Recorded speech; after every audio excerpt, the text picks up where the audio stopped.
We now present George Edwards in Frankenstein.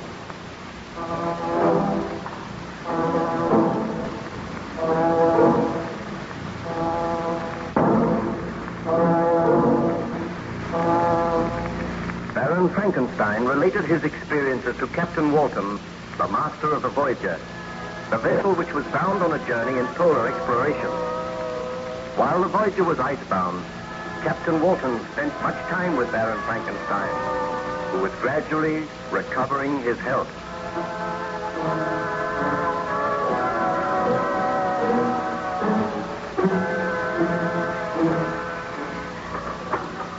Oh, Baron Frankenstein, I thought perhaps you might care to look at my journal. I have noted your story down very carefully. If you will leave it, I will look through it, Captain. You do not mind if I make some annotation? Oh, not at all. I will be very grateful. I am glad that you have noted my story in your journal, because something tells me that I will never return to civilization. You must not say that.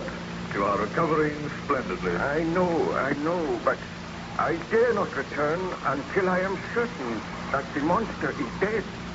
We know that he is somewhere out there in the white waste, waiting to wreak his foul vengeance on some defenseless human being. You will pardon my contradicting you, Baron, but we do not know that.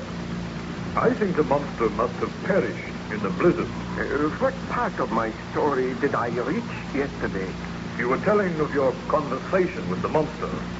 You met him after he had murdered the peasant, and he threatened to kill your wife unless you created a mate for him. Yes. I sat there in the little peasant cottage, and I was horrified at the monster's words. He gazed at me for some time, and then, "Foul monster, you seek to arouse my sympathy. Do you not know that you have turned my wife against me? Had I but heeded her advice, you would never have lived. I came to destroy you the day after your creation, but I was too late. You had escaped, and you had already taken a life. I will take no more lives if you will accede to my request. When I left your home, I wandered through the woods, and there I saw the child whom you called William. As soon as he saw me, he screamed and sought to run away.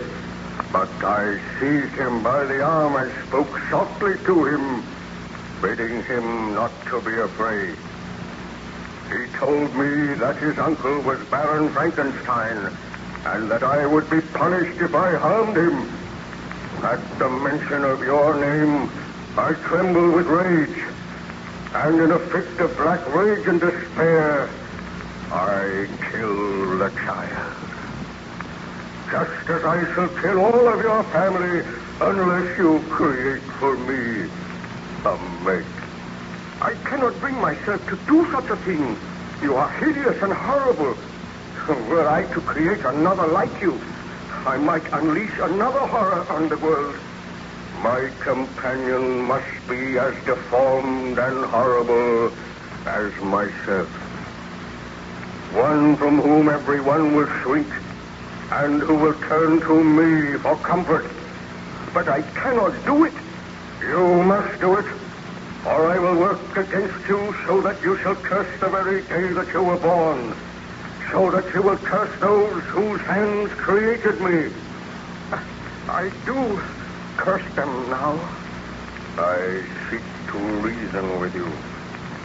You are my creator. Let me feel gratitude towards you. Let me see that I excite the sympathy of some existing being. Do not, I beg of you, deny me my reward. I have tried to paint for you a picture of misery, the horror, and the suffering which I have undergone. All I ask is a mate as hideous and repulsive as myself. Do I see compassion in your eyes? And if I consent, what then? If you consent, Neither you nor any other human being shall ever see us again. I will take my mate and go to the vast and frozen wastes of the north. Your body is deformed, and your mind is deformed. I have learned that I cannot control the mind of any creature which I create. If I create a mate for you, she will also have the desire to kill, to inflict misery on others. Oh, I dare not do it. If you refuse, I swear that all you know and love shall die as others have died. I will haunt this earth, the enemy of mankind, who are my enemies. So be it. I must consent to your demand on your solemn oath that you will take your mate into exile so that none will ever see you again. Do you swear to that? I swear by the sun and by the blue sky of heaven and by the fire of the love that burns in my heart that if you grant my prayer, you will never behold me again. Depart to your home and commence your labors.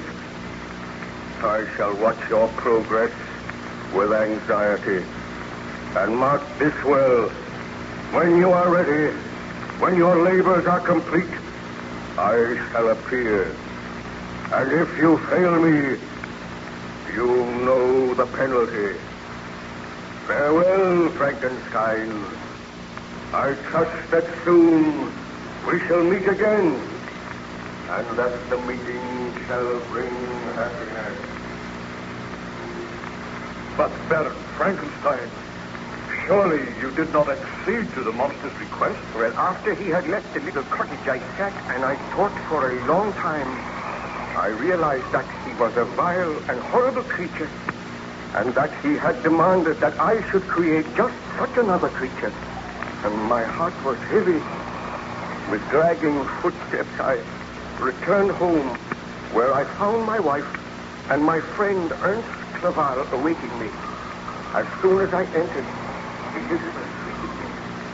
Oh, Victor, I am so glad you have returned. I drove you away with harsh words last night, but I regretted my words. Tell me, what news? The monster still lives. Victor, my friend, I have heard of your trouble. Elizabeth has told me. Let me offer you all the aid that I can. Together we shall destroy this vile creature. Have no fear. The monster will do no more harm. There will be no other death. How can you know that? Well, I have spoken with him, and there shall be no more death. Rest assured of that, Elizabeth. Oh, I am so glad. But can you trust this monster? I have been greatly punished for my sins. Tell me this, Victor. Did you consent to the monster's request?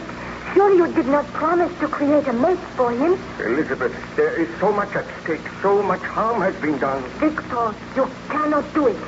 Already there is one vile, bloodthirsty monster roaming the earth. Dare you create another? Oh, give me time to think, please. Oh, Elizabeth, he is upset. Leave him alone with me now, and I will talk with him. Oh, I am thoughtless. Poor Victor has been out all night. He needs refreshment. I will see that a meal is prepared for you, Victor. Oh, I thank you, Elizabeth. Remain here with Ernst, and we shall talk of the matter later.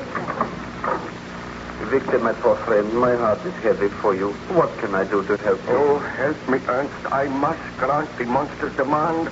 I tried to kill him. My shot wounded him, but he did not die. And before I could fire again, he took the gun from me.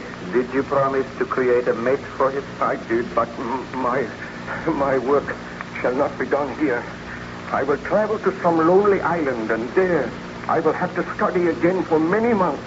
And there I would create a mate for the monster, which I created. You must not do it, Victor. I must do it. Oh, having created one such hideous monstrosity is a sin for which you have paid heavily. Do not create another. If I do not, your life is in danger. Elizabeth's life is in danger. I must do as the monster says.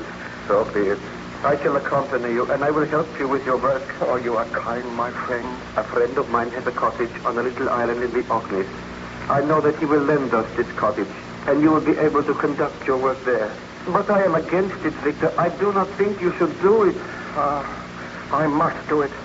I feel sure that if I grant his request, there will be no further trouble. But how can you be sure? You cannot control the minds of the creatures which you create. Oh, We shall tell Elizabeth you are taking me away from my health, that I am going for a sea trip for several months.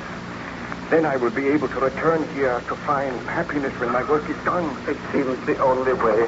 The servants are preparing a meal for you, Victor. Oh, thank you, Elizabeth. I have just been talking matters over with Ernst, and he thinks that I should go away with him for a sea trip. My health has been undermined by all this dreadful worry. And you are going away without me? No, but you will be safe here. I know that the monster will not harm you. I feel that I must go away without you this time, Elizabeth. Where are you going? We have not decided yet. But will you not trust him to my care, Elizabeth? I will, Ernst. But I want to ask you one question, Victor. Do you intend to grant the monster's demand? My dear, I am going away from here so that I will not grant the monster's demand. My laboratory and all my instruments are here. I am leaving them. I am striving to forget about the monster.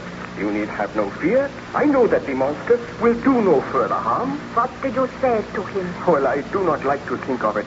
But I spoke with him, and he swears that he will not commit another murder. Is he not to be punished for the murders he has already committed? Oh, there is nothing we can do at present, my dear. If the burgomaster's men find the monster, they will kill him. Believe me, Elizabeth, Victor is acting for the best. Be content to leave him in my charge. I must be content. You have nothing to fear, Elizabeth. Now wait here until I return. I will recover my health. I will forget the miseries of the past. When I come back here, I swear that you and I shall never be parted again, and nothing shall ever happen to Margaret. Did you eventually go to that island in the Orkneys, Baron Frankenstein? I went to the island in the Orkneys. I will tell you of my experiences if you come to me again a little later, Captain Walton. I wish to look through your journal now, and I may make several corrections. Very well, Baron Frankenstein. I will leave you alone now, but I will return later.